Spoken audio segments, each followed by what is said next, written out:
Erev Tov, the shir tonight is dedicated in memory of my mother-in-law, whose first yahrzeit is tonight. As a matter of fact, my wife is now in New York. The Hakamas HaMatzeva for my mother-in-law, may she rest in peace, Dvorah Chana Bas Binyamin, is going to take place in the greater New York area tomorrow on Yom Revi'i. So tonight's shir should be an Aliyas Neshama for my mother-in-law.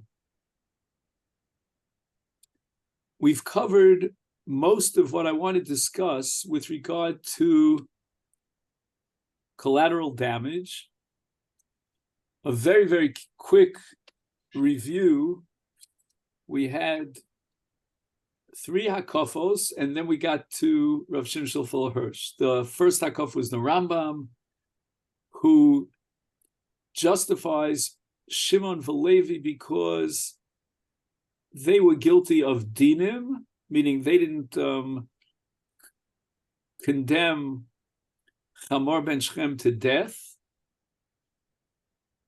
The Rambam leaves open the question which the Ramban attacks him on, namely, why did Shimon v'Levi feel responsible to implement justice in this case? What business do they have? At the same time, the Rambam doesn't relate it all to the flip side, meaning Yaakov Avinu's critique of the actions of Shimon v'Levi. The Rambam omits any mention of that. The Ramban, as we saw, takes it a step further. He definitely admits to the Rambam's view that the people of Shechem, the entire city, were worthy of death, not necessarily because of dinim, because that's a positive mitzvah, but because of the violation of the Losa says, especially of Ritzicha and Arayis. So they were guilty, and therefore Damam Nishpach Kemayim. You remember the Ramban. Of course, the Ramban has to answer the question, why did Shimon v'Levi feel responsible for this? And his concept, the Ramban's concept, is Nekama. And the other members of Shechem, although they didn't actively perpetrate the crime against Dinah, but nevertheless, they were sort of like, if you could say in the broader sense, accomplices to the crime, because they were Sorim L'Mishmas. They were part of the overall community of Shechem and Chamor. They were, in a certain sense, B'nai Bris. They belonged to the same loyalty, the same nation. And therefore, the 2 brothers, Shimon and Levi, when they took Nekama against the entire city. And then we had the Maharal Miprag. Maharal Miprag drops any mention of Nekama and substitutes the concept of Milchama. And that in the context of Milchama, Shimon v'Levi fought a battle against the city of Shechem, the Ummah of Shechem, and it was like any Milchama, Ummah keneged Ummah. And as we pointed out last week, and it's going to come up today again, this could give fertile ground for an answer to the contemporary situation that we face with regard to Palestinians who are not necessarily perpetrating the acts of war of the Hamas, but nevertheless may indeed belong to the same Ummah. And we submitted that until we know otherwise, our group here, we'll call it the Alon Shvut group, would subscribe to the opinion that all of the Palestinians belong to the same nation. It's not 2 different nations. Hamas is not a different nation. And in the light of the Maharal's breakthrough of Ummah Keneged Ummah, we understand not only Shimon v'Levi in terms of their fighting a battle against the entire city of Shechem, but also perhaps an answer and a response to the question that's burning in our minds today about Palestinians in general and what we call collateral damage. Sorry, is this the geographic Ummah as well? Because what happens to the West Bank, to Yehuda and Sharon? Yeah, I don't think it has to do with whether you're in Gaza or Yehuda and Shomron. If you are part of a nation, then according to the Maharal Prague, once there's a justification for battle, for war, then we go to war against the entire nation. It Right, but not in New happens to be York that or one cousin lives in Jabalia and the other cousin lives in Al Azariah, in the West Bank. It doesn't matter either way. right, but in New York or LA, you can't just kill them. I don't know. We'll have to see about okay. that too. Right. All possibilities are open. So today's goal, after we finish up on Rav Shimshon for Hirsch, which we're, shall we say, halfway through, is to see what the contemporary poskim have to say and try to see if we can relate their Piskei Halacha in terms of collateral damage to the Parsha of Shimon Valevi in the various approaches of the Rishonim.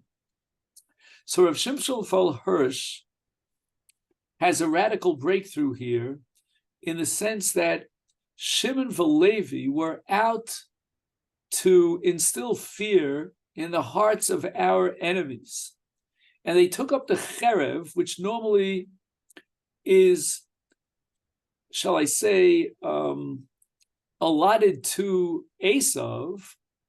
Esav was switching roles in the previous parsha. If you recall, when Esav displays some sort of emotion sensitivity to Yaakov, now it's the reverse, and Yaakov takes up the role of Esav. And in doing so, Shimon Valevi take the cherev of Esav. And you may recall at the end of last week, we discussed the pasuk of Hayadayim Yidei Akol Kol Yaakov Hayadayim Yidei Esav. Now, although Yaakov as a unique entity and the father of Klal Yisrael is a manifestation of Kol Yaakov, whether it be the Kol of the Bati Knesios, the Kol of the Bati Midrashos, but nevertheless, as Rav Hirsch points out, at times, it's dafka a different role that the descendants of Yaakov Avinu have to play, and that is to guarantee that those who attack us and those who initiate war against us will understand that we're not just pushovers, we're not just people who are victimized, but rather we can take up the cherev. And again, I can't begin to overemphasize how much Rav Hirsch's writings here in Parshas Vayishlach are relevant to our situation. And although Rav Hirsch begins his presentation, as we saw, with a critique, we call it thumbs down, against Shimon Valevi, nevertheless, in the second part of Rav Shimon Hirsch's presentation, it's thumbs up. And here's the last thing that we mentioned just a week ago. And if you happen to have the text, it's a paragraph on page 2, third paragraph from the top that starts with the word ulam. And here Rav Hirsch writes, and I quote, Hanimuk shehinia es Shimon Valevi v'amatara shesharfu elea, both the motivation and the goal, the agenda, the purpose that motivated them, hayu kiddoshim umutztakim. These were holy and justified. Haruach shepama b'libam, that which inspired them to move forward and take the cherev and the action of destroying Shechem, haisa hechrechis l'mishpacha, for this particular family of Yaakov was absolutely necessary. And Rav Hirsch points out that the act of Chamor against Dinah, against the Jewish people, the Bnei Yaakov, was an act of anti-Semitism directed specifically at a Jewish girl because she's Jewish. And now we have to turn the tables around and we have to demonstrate that the Jewish people are not to be taken advantage of. And he points out here very well that if we don't take a stand and a very harsh response, then these nations will come and attack us time and time again. And I say with great emotion that this speaks so much to our time period. we see that when we don't take a strong stand, when we let things go, then they come back to attack us with full force. And therefore, as Rav Hirsch would have it, the purpose and the goal of Shimon v'Levi are justified mutzdakim and kiddoshim. Again, he used the word kiddoshim deliberately here. However, says Rav Hirsch, even though we bless and we applaud the miniyim vesharuach, the motivation and the spirit, meaning the goal was certainly justified, but nevertheless, it seems that according to Rav Hirsch, they went too far. Let's read it inside. He says that the purpose of the actions of Shimon v'Levi Noadah was Lizkov es Komasa, to build up the stature of the Jewish people. Mitoch atzilut hadat. And now Shimon and Levi are taking up the cherev, and they're going to integrate that with the ruach of Klal Yisrael, the Kol Yaakov, in order to create a perfect integration of Yaakov together with Esav when necessary. However, Yaakov Avinu is not a happy camper, and he's going to curse Shimon and Levi. Why? Because it seems that the method that they used was not acceptable. They acted out of evra. Evra means out of kas, out of anger, without weighing and deliberating what should be the method to achieve the goal. And there may have been other possible methods to achieve that goal. But, says Rav Hirsch, at the same time that Yaakov Avinu harshly criticizes and even curses Shimon v'Levi, ach mevarech, he blesses them. So then the words of Yaakov, Rav Shimshon Hirsch finds, again, we're at the bottom of the end of of Parshas Vayechi, are a combination of both klola and bracha. Where does Rav Shimshon Hirsch see a bracha in the harsh words of Yaakov Avinu al Eresh Tvai when he is about to leave this world? Says Rav Hirsch, if you read the pasuk the way we should read it, and again I submit to you this is not the way the Ramban read the pasuk, but achalkein b'Yisrael, afitzim, I'm going to spread them out. We don't want Shimon v'Levi to be concentrated in one place because we want them to constantly be in direct encounter and touch with the other shvatim so that they can inspire the other shvatim, so that they can inject a certain spirit in the other shvatim.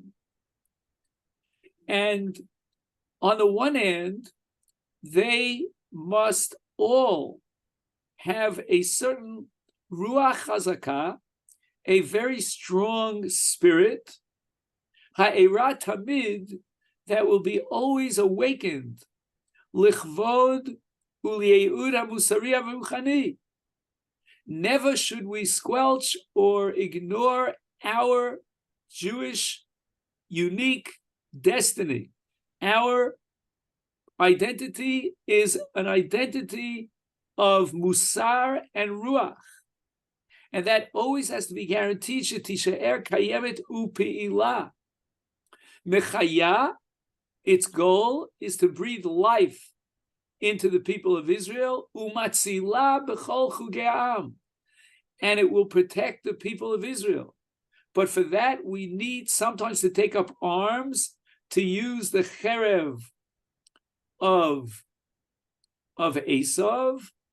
And he points out in a brilliant move that we find that Levi picks up the cherev again in the aftermath of the great sin, the catastrophe of Chet HaEgel. And Levi, es achiv lo hikir ves banav lo yada. once again using the cherev to uplift the people of Israel. And that means we have to cut out the idolaters, those who bring contamination to the people of Israel. And therefore, we have in Shimon v'Levi a great integration of both ruach, of yi'ud musari, of an ethical sensitivity, at the same time, a forceful hand, a cherev biyadam, in order to instill fear on those who rise up against us. And Rav Hirsch goes on to say that this perhaps is the concept of kur habarzel, when the Torah tries to give us a little bit of an insight and reveals just a tefach of why it is that God sends us into Golus. The Torah uses the term kur habarzel. During the course of Jewish history, we will see a process of siruf. What does siruf mean? The word siruf in Lashon Kodesh has two meanings. It could mean to join two things together, or it could mean a cathartic experience. And the catharsis of Golus is the Kura Barzel, which really justifies, according to Rav Hirsch, our chosenness. We are chosen as the Ama Nivchar because we combine and integrate these two elements together. We are not an Uma Nichnas. We are not a people that will just simply submissively subjugate ourselves to other nations. Adrabi says, as the Gemara calls us in Beit Tzadaf Chafhei, Oz, Az Sheba Umos. We are Azus Panim. We were chosen because we stand up for ourselves, our beliefs, our spirit, our goals, our dedication to the Almighty. And our enemies are trying to undermine our dedication to the Almighty. Our enemies are in truth enemies of the Almighty Himself. And Nivcharnu, we were chosen L'Kli Sharet, L'Ashkachat Hashem. And therefore we go out to battle against our enemies with Hashkachat Hashem, with God protecting us. So just to summarize what we call Hakafa Dalid, and that is Rav Shimshon Fuller Hirsch, yes, the goal and the agenda of Shimon v'Levi are holy and justified. And we can't be without it. We need the Shimon, we need the Levi, Bekerev, Yaakov, Yisrael. And they will stand up to protect us. And they will instill fear in the hearts of our enemies. But sometimes we have to calm down and we have to curb our anger. When we respond to our enemies, we have to find the right way. And I assume, although this I didn't find explicitly at first, we have to be guided by the sensitivity of the Torah and of the leaders of Israel. And that's what Yaakov Avinu is criticizing here. You know, you're mevurach, you certainly are blessed. We're going to spread you around to inspire the people of Israel, and you'll always play that very crucial role in taking up the cherev of Asa. But the way that you go about doing it, out of a sense of anger, without thinking it out and calculating and deliberating over the repercussions, that's not something that we can accept. But ultimately, according to Rav Hirsch, and we ask the question, how does Rav Hirsch put his fingers, his thumbs, with regard to Shimon v'Levi? Is it thumbs up or thumbs down? And the answer is it's both. It's what I call, this is based on my study of philosophy, Hegelian dialectic. There's a thesis and there's an antithesis. The thesis is we are men of ruach. We are people of compassion and sensitivity. But the antithesis is that at times we have to take up the cherev and play the role of an Esav. And within this dialectic, we have to find the kosav hashlishi, the integration and the proper The synthesis. balance between these two polar extremes. And that's what Yaakov Avinu wants to instill in the hearts of Shimon and Levi. Yes, you are the leaders of Klal Yisrael. You will carry us. You will save us. But never lose sight of the broader picture. Never cut yourself off from the leadership of a Yaakov Avinu that will guide you in this very difficult and sensitive dialectic relationship between the Kol Yaakov, the sensitivity of a Jacob, and the Cherev of Yadayim Yidei Esav. Sorry, just a biblical point, not to do with collateral damage, but Shimon seems to have failed the test. I mean, he doesn't distinguish between Shimon and Levi. But Shimon, in the canals of Shimon is seen in Parshas Balak, whatever, or Pinchas. The Shimon goes the other way. I'm saying he didn't manage to reach that synthesis. Well, when you say kanos, I think that Shimon in Parshas Pinchas is, or go back to Balak, Whatever, is guilty of a crime of taiva. Taiva, right? Okay, so it's not really. I don't know if we want to introduce this, but we're trying to balance this between anger and picking up the cherev in order to defend Klal Yisrael, and that Shimon is great at that, and he comes through with flying colors in the episode of Shechem, and integrate that with the sensitivity, to use the terminology of Rav Shimshon Hirsch, the compassion, the morality of the descendants of Yaakov, and to find the proper balance. It's not enough for the goal to be correct, but the means to achieve that goal also have to be very well calculated. Let's now go on to the Orach Chaim HaKadosh. The Orach Chaim HaKadosh introduces what I call a revolution, and maybe you'll answer the question that I have on the Orach Chaim. He says, Hine b'nei Yaakov lo hoya b'daitom larog el bal avera. According to the Orach Chaim, the intention and the goal of Shimon and Levi was to destroy only the sinners. Ella, now where does he know this? Shekol b'nei ha'ir rotzu lamod b'peretz kenegdom lebal yehargu lachem asher al kein hargu midin rodef. According to the Orach Chaim HaKadosh, Rav Chaim ben Atar, the entire city rose up against them in battle. And we have a principle, Abol lahargu ashkem lahargo. I mean, that changes the entire perspective on the episode of Shimon and Levi. And I would even say that in the light of the Orach Chaim HaKadosh, the parsha of Shimon and Levi has nothing whatsoever to do with our question of collateral damage. We're talking about the entire city of Shechem rising up against the people of Yaakov, and that's called a rodef. And we apply the principle Ashkem Laharga. Where does the Orach Chaim know this from? The only thought that crosses my mind is that the Orach Chaim had to somehow justify Shimon and Levi. Why did they wipe out the entire city? So he comes up with this fantastical idea that the Bnei Ha'ir, Ratzu, Larog, they wanted to kill the nation of Israel. Al Kain Hargumi din Rodef. I mean, again, the obvious question is, so why does Yaakov curse out Shimon and Levi? That I don't know. But what bothers me here is, where did the Orach Chaim get this from? Is there a medrash? Is there some statement in Chazal that gives us a clue?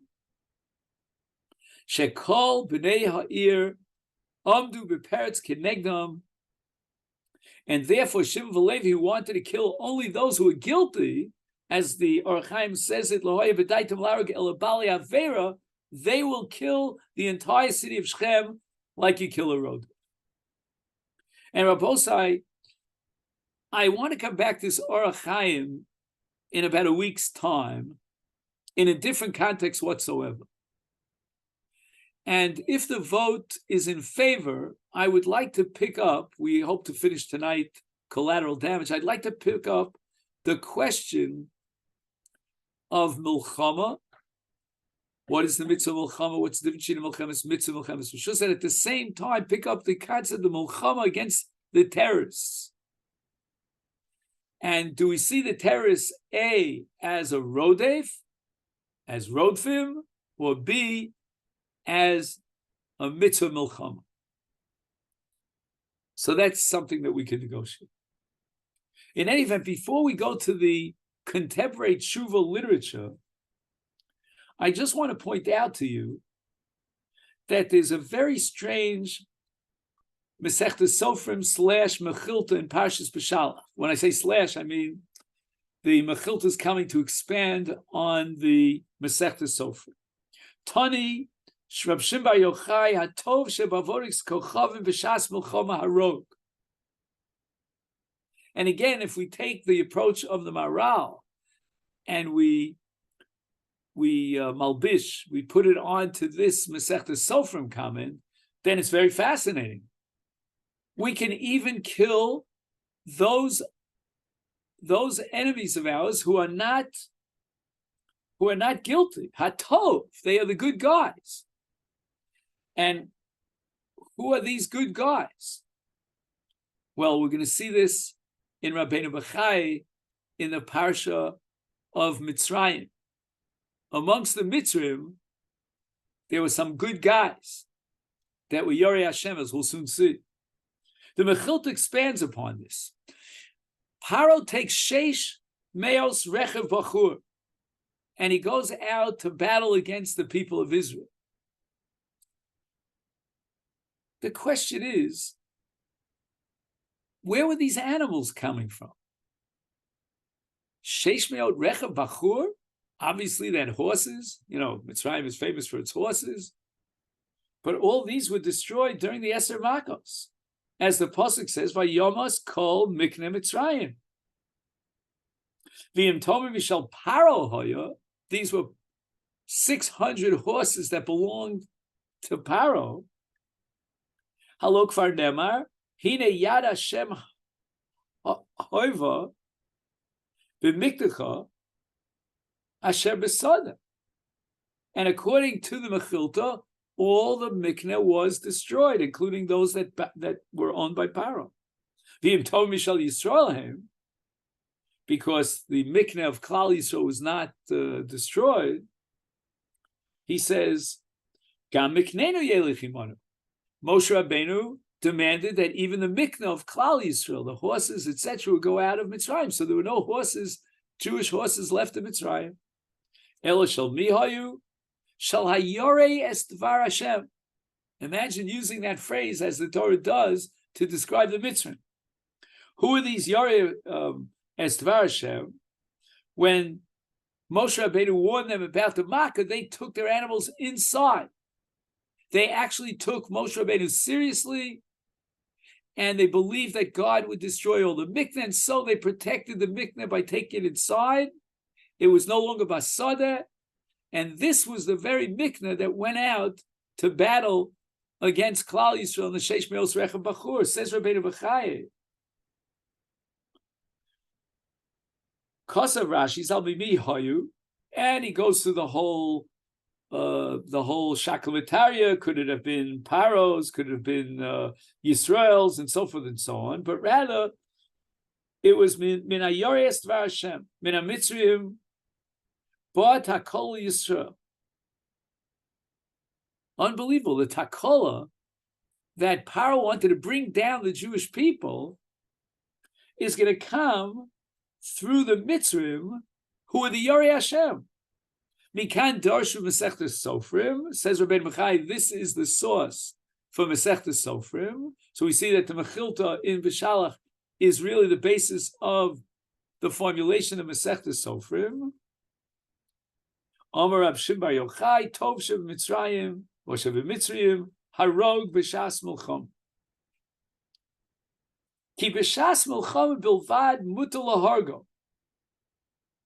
Says Rabbeinu Bachai, you're allowed to kill them, even though they are the Yorei Hashem, during a moment of Milchama. Ki me'achar shehu nilcham imach, uba kenegdecha lahargecha, af ato hashkem laharga. if these 600 horse riders, chariot riders, are coming to defeat the Jewish people,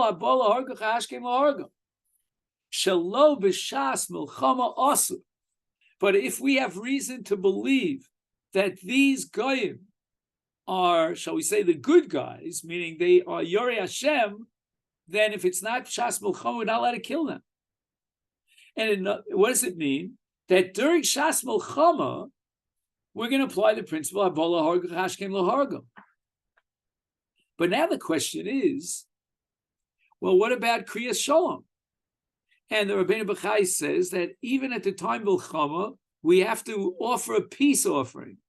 And even for the Zayin Amamim, where it says Lo Sachai Kol Neshama, but that's only after they refuse our peace offering. Is there a time in which we could go ahead and wipe out the other nation, even if it's not a Shas Milchama? Because up until this point, Rabbeinu Bachai says that this is a special heter b'Shas Milchama. We are battling one nation against the other. We destroy the other nation. But what about Shalom b'Shas Milchama? Comes along Rabbeinu Bachai with a revolution, a major breakthrough. We'll call it a landslide decision.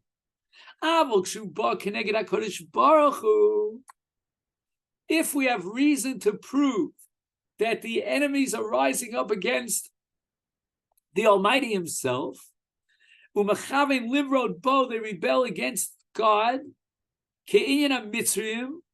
like the Mitzrayim who said, you know what, we're going to destroy the Jewish people.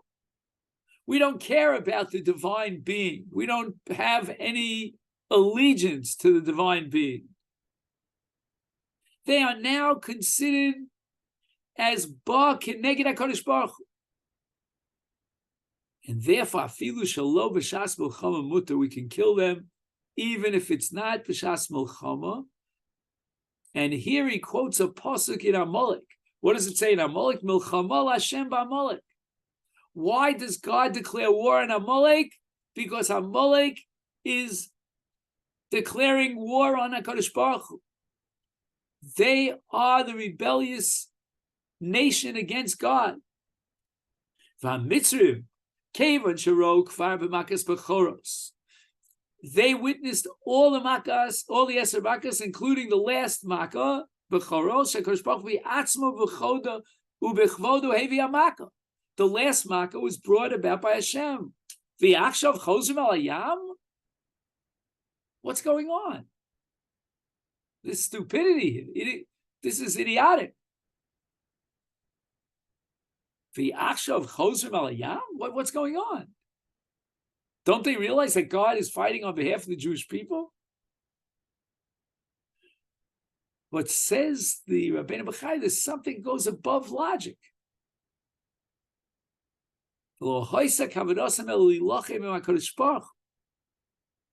wanted to battle against God.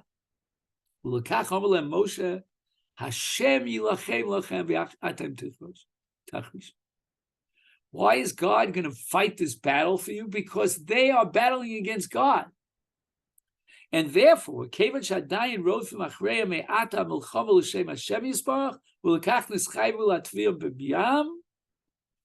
we're no longer going to find any justification. Well, these are the Yereim, they're on the highest top level of the Mitzrayim. No. If they, the Mitzrayim, decided to go out and destroy the Jewish people, they are rebelling against God, and it's Milchama Hashem. And we have to put them, or guarantee that they go to the bottom of the Yam.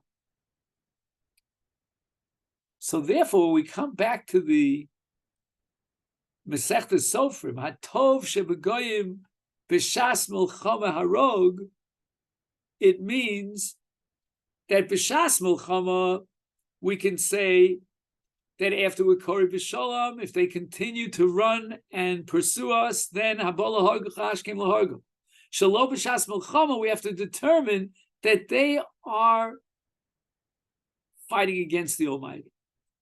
And if they are fighting against the Almighty, then even if it's Hatov Shebagoyim, the best of the goyim, But why are they fighting against the Jewish people? Because in essence, they are battling against HaKadosh Baruch Hu himself. And I wanted to add here one point I heard once from the Rav Zechron Livracha on the Nusach HaBracha after Megillah reading, and we also recite on Hanukkah. It says, Hadon es dinenu. And he said in the name of Reb Chaim that Reb Chaim was bothered by the grammatical form Hadon es dinenu. It should have said Adin. Adin means that I will judge. What is done?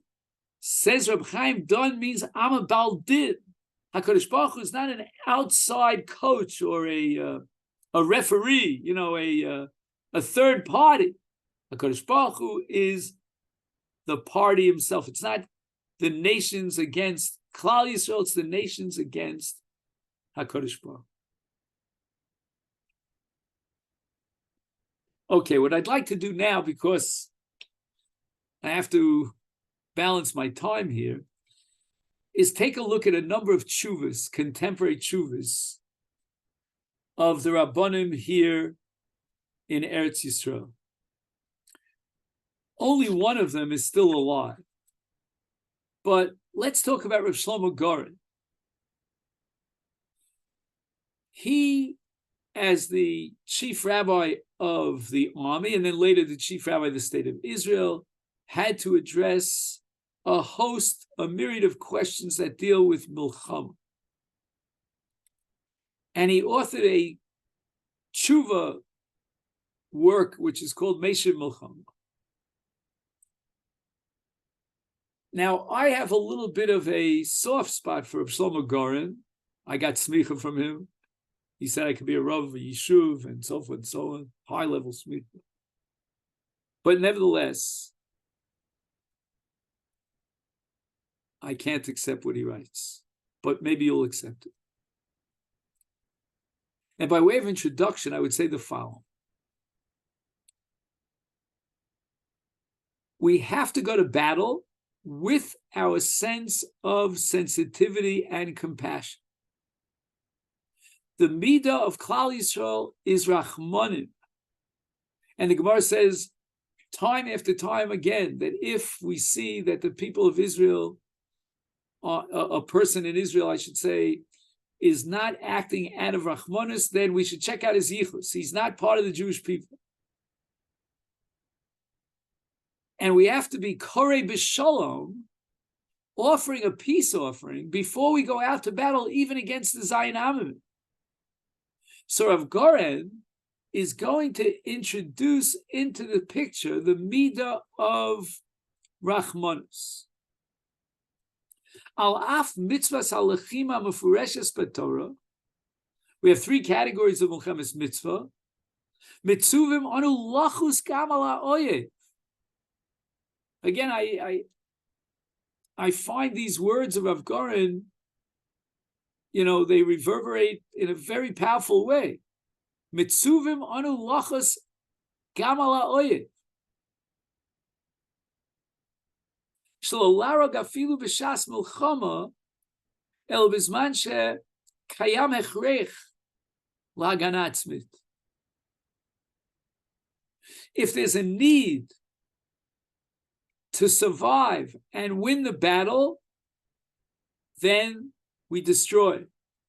But even if we're involved in battle, we always have to be asking ourselves, is this a necessary killing in order to achieve our victory? But the next 5 words are the key words that are relevant to us today. It's almost as if Rav Goren was addressing our question of collateral damage, and he says, please underline this if you printed it out, V'lo lifga b'uchlusia bilti lochemes. He's not going to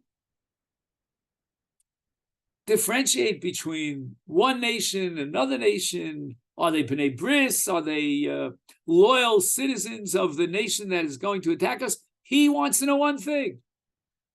Do we kill a person if it will not save the Jewish people? Are we allowed to kill someone who is Uchlusia bilti lochemes. He belongs to that population that's not battling us. And according to Rav Gaon, the answer is a flat no. And this is a manifestation of the element of lachus gamala oyev. We have enemies. But right now, at this particular moment, these enemies are not fighting against us. And if we kill them, we haven't saved ourselves. Or shall we say, if we don't kill them, they'll kill us. No, no, no. This is uchlusia she'ena lochemes. The asur, he says, bevada, it goes without saying, lifgar b'noshim v'yoladim. I mean, this tshuva could have been written today. She'ena mishtat v'milchama, the women and the children are not part of the milchama. Again, is that so? I don't know. You know, you can have a 5-year-old Palestinian with an RPG. That's how they train them. You can have a mother who raised her child just simply to kill Jews. Is that woman called Bilti Lochemes? I don't know. But if we take Rav Gaon at face value, in a literal translation, this is Uchlusia Bilti Lochemes. And Noshim Uktanim, Eino Mishtakfim B'Milchama. They are not combatants. Pratla Osa Milchamas HaMitzvah Shenetz Taviv Mefurish Tolos Chai Kol Neshama. Okay, the exception to the rule is going to be Zayin Amamin, where the Torah says Lo Sachai Kol Neshama. But the rule is that we allow for those that are not attacking us, the women and the children for sure, to stay alive.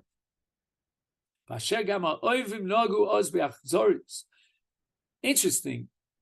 Usually we say Lo Darshin in time of the Krah, but here's a case where Rav Gaon is Dorish time of the Krah.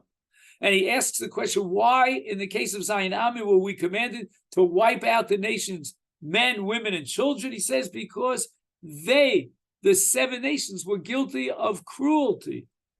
I was surprised when I read this, because the Ramban Shita is, in Lo Sachai Kol Neshama, is because if they remain domiciled in Eretz Yisrael, they will influence us to worship Avodah Zarah. Because the Yetzer Hara for Avodah Zarah at that time was powerful. But I'd like to show you that amongst Rav Gaon's contemporaries, you can find an entirely different approach. Who was Rav Shaul Yisraeli? He was the Rosh Yeshiva of Merkaz Rav Kook. He was the head of the Beis Din. He was a Dayan and a Shofet. And he was an author of many works. And he writes the following. Yesh makom lepulat tigmol v'nakem neged tzorei Yisrael. We have to show them who's boss, and after they attack us, we have to avenge these people. Upula kazoti begetter milchemes mitzvah. He upgrades a tagmul and a nakam to the level of mitzvah of milchemes mitzvah. Now watch this. Again, if you printed it out, please underline the next 2 lines. V'chol asonu pekesh korela porim ulabale brisa v'liyodeim heim sharivim lezeh. Any damage or chas v'shalom killing, right? Don't lose any sleep on that, because these are the Bali Brisa. Again, that concept that we saw hinted at in the Ramban, but now it plays central role. Heim avonim yiso. If they support the terrorists, if they support the enemies that rise against us, then we are not responsible for any pega that happens to them. And not only that, he says, let's not be inhibited. Ain't shum chovel limanei mipulas tigmol. If you're afraid that you might be pogea in the, what do we call them, chafimi pesha, those who are innocent, don't even mention that. Don't even take that into consideration. And this concept will come to the fore in Rav David Lior. Take a look at Rav Lior, number 14. He writes, B'milchamtenu, Itim shafcha rachmanut shel al oyev l'chachzirut klapei chayalenu. He says very often the mercy that we display towards our enemies is in truth cruelty towards our own soldiers. Shenaflu b'krav. Sometimes we are so careful about the oyev that we lose soldiers. Why? Because nimnu mipagia b'chlusi azrachit. They are inhibited because they don't want to battle against the citizens that live in that country.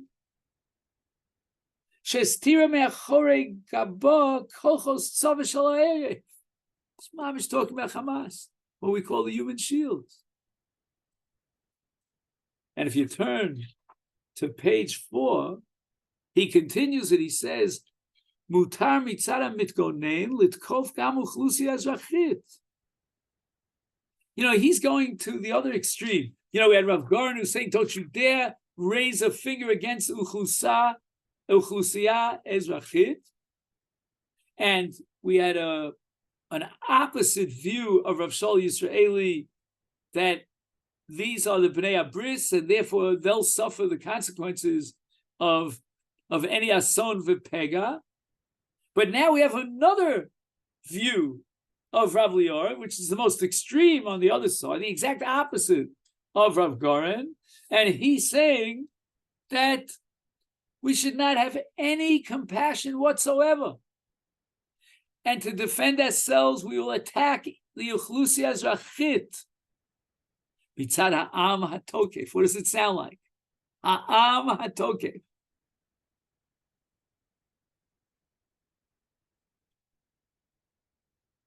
If I was giving you a test on the material that we studied, you would fail.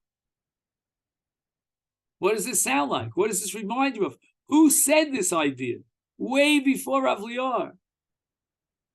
That we will kill the Echlusiyah Azrachit because they are part of the Am HaTokef. The Maral. The Maral, excellent. V'lachein mutal etzva Yisrael laharim bayit sheyesh bo mechablim gam in nimtzaim b'toch ezrachim o nashim v'yeladim. The Rav Goren said, Chas v'sholem, should we touch one of the women or the children? And Rav Lior has a scenario in which we will destroy the women and children because they're in the same house as the Oye.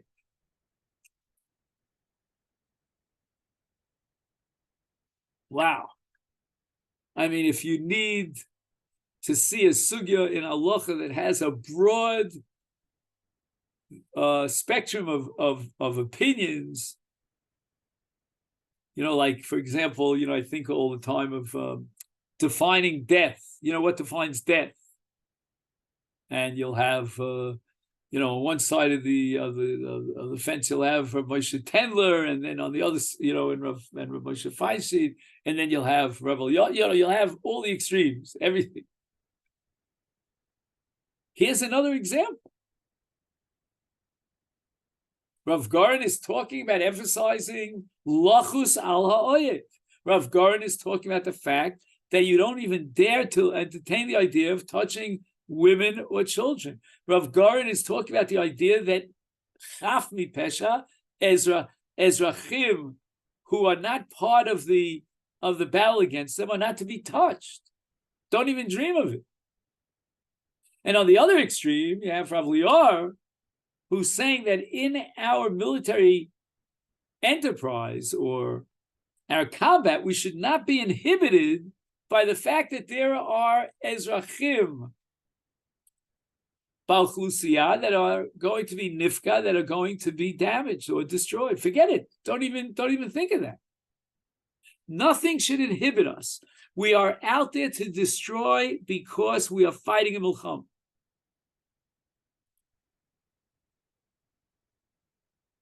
Now, I was curious about this tshuva of Rav Avram Shapiro. I knew him. I don't know if you knew him. He was the Rosh Yeshiva of Merkaz Rav Kook, and he was the chief rabbi for the Ashkenazim. A wonderful, wonderful person. Sheila. He was asked the following question in an interview. Ma dina shel uchlusiyat oyev ezrachit b'yet hamilchama. Exactly our question. What is the din regarding the population of our enemies, but the civilians during the war? Ha'im yesh mitzad hadin heter lifgoa ba? Can we say that in our defense and our protection, to slow down the terrible losses amongst our soldiers, we should not be inhibited and we be allowed to destroy the uchlusiyah ezrachim? Tshuva.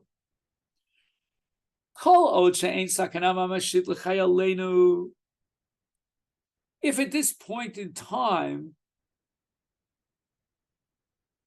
compassion for the uchlusiyah ezrachit would not in any way danger our chayalim, ein heter lifgoa b'nefesh, v'af lo b'rechus. Ulam, kasher hasakanai muchashit, when we're in a dangerous situation, harei yesh lizkor she'al kafa maznayim, a chiddush of Rabbi Avram Shapiro, ein omeres rak yechidat halochemet mul ha'chlusiyah ezrachit. In a moment of sakana, we're not going to put on two sides of the tug of war the uchlusiyah ezrachit and the chayalim of that particular chidah, of that battalion, but it's much more than that. Why? Because ibudah shel yechidah achat or chelik menu alul lifgoa b'marechet hamilchama kula. If we lose chas v'shalom one brigade, it could have a powerful repercussion on the entire war. It could change the results of the war.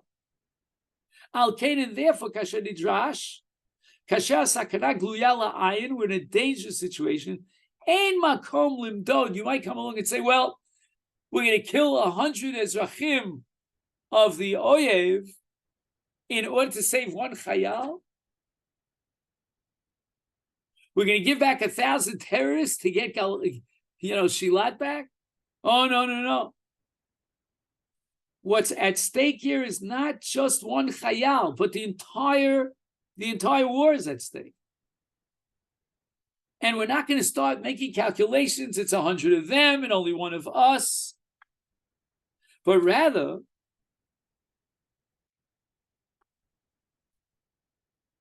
alulim l'shalem et mechir milchama.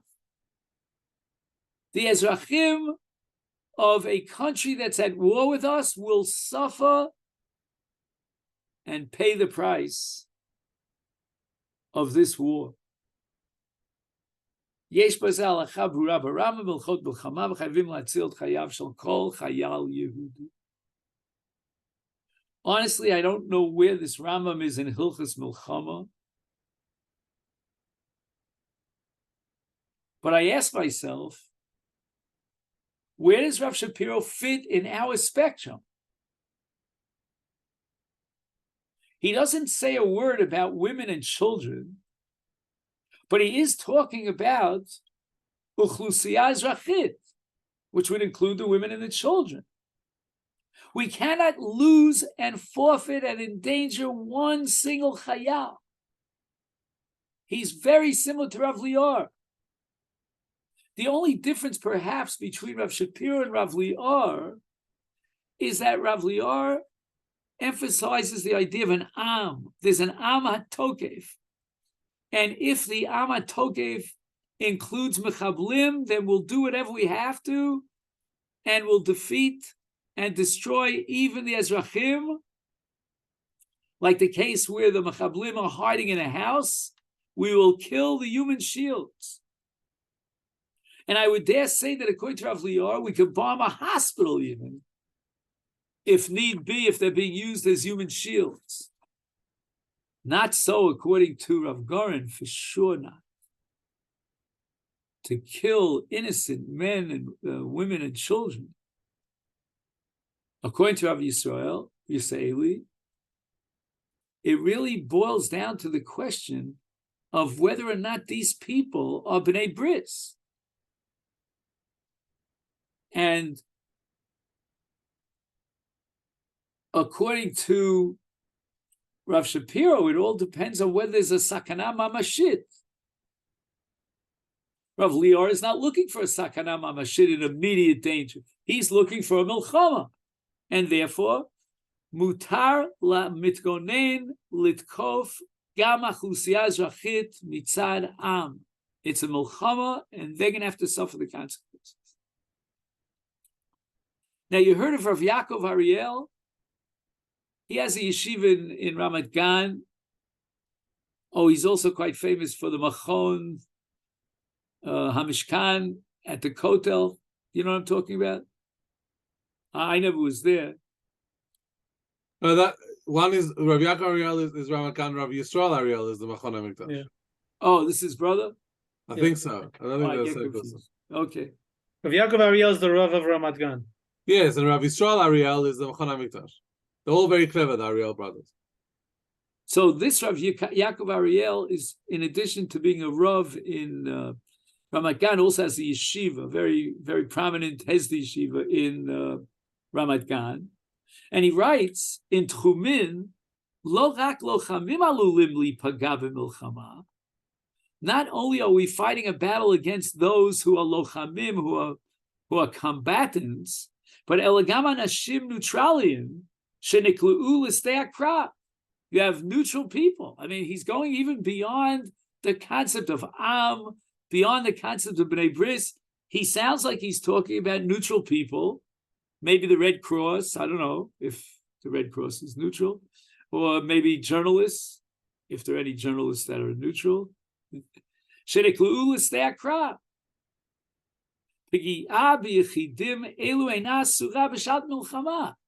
In a certain sense, I think Rav Ariel is going even further than what we saw until now.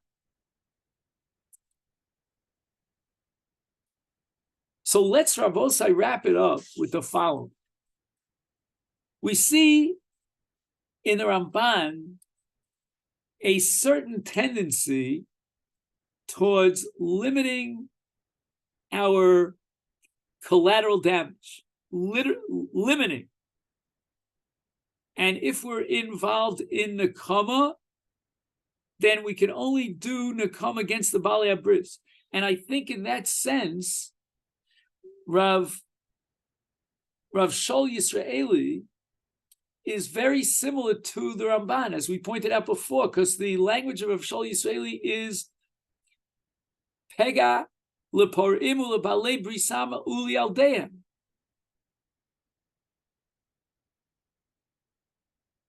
On the other hand,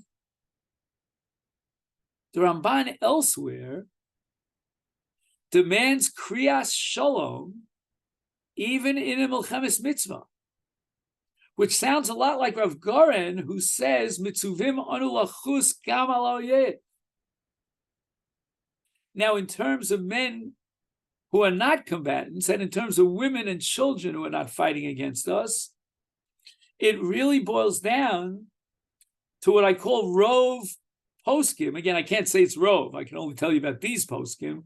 But amongst the poskim that we have here, we have Rav Shol Yisraeli, and we have Rav Avram Shapiro, and we have Rav Lior and Rav Ariel. They all seem to be saying that collateral damage is not our inhibition. It's not something that should be in any way stop us from going towards Nitzachah.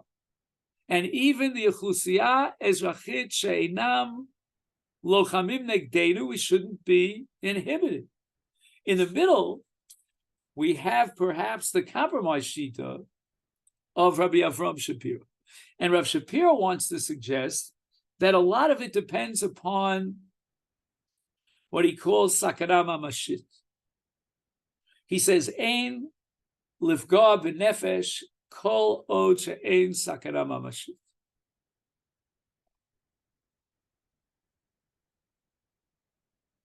Now, it seems to my mind, and I'd like to hear your response, that the pu'ulot of Tzal today are very similar to this middle shita of Rav Shapiro, which means that it's very important for the ktsuna, for the mfakdim, to clarify to the soldiers that if there's any danger to their lives, Don't be inhibited. We will not sacrifice our chayalim for the sake of the uchlusiyah ezrachit. But on the other hand, we will do everything that we can to prevent loss of life amongst the women and the children. That seems to me, and please slug me up if I'm wrong, to be more or less the mediniyut, the military program or policy of the state of the IDF. But I would say that these tshuvas, and especially the tshuva of Rav Goren, are a bit outdated. I don't think that they had any clue about the power of Hamas. And again, I don't want to scare anybody because it scares myself. I can't sleep at night. But they talk about the entire Gaza underground city, 70 meters down, is all headquarters of Hamas. I mean, the headquarters are Sheba, whatever. But I mean, I don't know. I don't know how that's gonna. And now, if they give them 5 days, I mean, I don't know what's going to be during those 5 days. I mean,